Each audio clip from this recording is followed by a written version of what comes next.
অঙ্কটা কি বলেছে, কোনো পরীক্ষায় রাম 30% নম্বর পেয়ে 15 নম্বরের জন্য ফেল করলো এবং মোহন 40% নম্বর পেয়ে 5 নম্বর থেকে 35 নম্বর বেশি পেল। পরীক্ষায় 5 নম্বরের শতকরা কত? ঠিক আছে, এই যে অপশানগুলো দেওয়া আছে।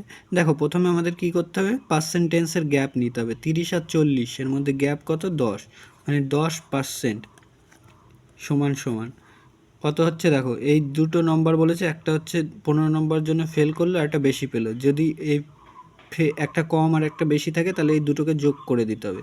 30 আর 10 40, 5 আর 5 10, তাহলে 50। 10% রিপ্রেজেন্ট করছে 50 নম্বরকে, তাহলে 1% রিপ্রেজেন্ট করছে কত নম্বরকে? দেখো 5 নম্বরকে।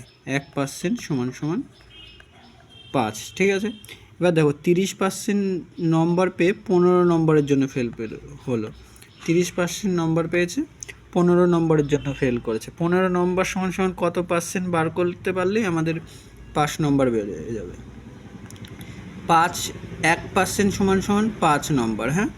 তাহলে হচ্ছে 15 নম্বর সমান সমান কত পার্সেন্ট? দেখো 5কে 3 দিয়ে গুণ করলে 15, তাহলে 1কে এপাশেও 3 দিয়ে গুণ করতে হবে, তাহলে 3% সমান সমান 15 নম্বর। তাহলে 30% পেয়েছিল, আরও 3% পেতে হবে পাস করার জন্য, তাহলে মোট 5 নম্বর হয়ে যাবে আমাদের 33%। বা তোমরা এখানে 40% দিয়েও বার করতে পারো।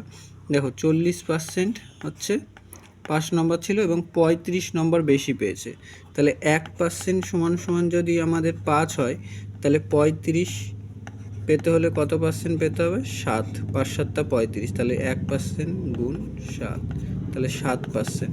তাহলে 7% বেশি পেয়েছিল, তাহলে এখান থেকে 7 কমাতে হবে, তাহলে 5 নম্বর বেরিয়ে যাবে। 7 আছে কত হলে 10 হবে? 3 হলে, অর্থাৎ হচ্ছে 1 আছে কত হলে 4 হবে? 3 হলে, তাহলে 33% হচ্ছে আমাদের 5 নম্বর। অপশান এতে রয়েছে।